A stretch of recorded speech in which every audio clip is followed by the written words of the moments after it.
Si vous avez choisi de vous lancer dans l'aventure entrepreneuriale, c'est que vous avez forcément un combat personnel à mener, un combat d'ailleurs qui a un sens profond, un but à atteindre. Et très souvent, la nature exacte de ce combat, on la détermine progressivement au fil des années. Et d'ailleurs, plus on avance, plus on développe son entreprise et plus on a une vision claire de ce qu'on veut réaliser. Mais ça vient avec le temps et doucement. Ce que je vous propose aujourd'hui, c'est donc de définir votre combat personnel dès le départ, d'en faire le pourquoi de votre projet entrepreneurial. Alors attention, je ne parle pas d'un vulgaire slogan ou d'une formule toute faite.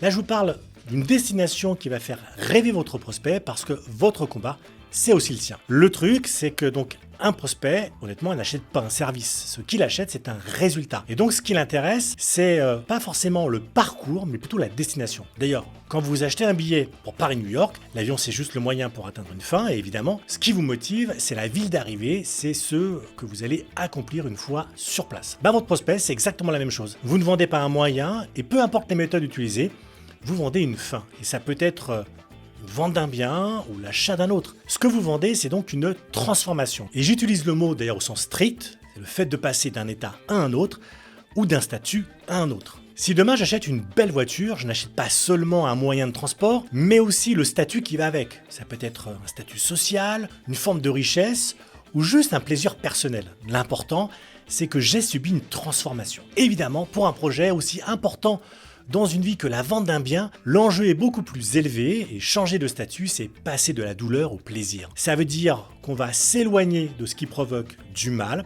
pour s'approcher de ce qui vous fait du bien. Et ça, c'est donc votre combat. C'est le pourquoi de votre business.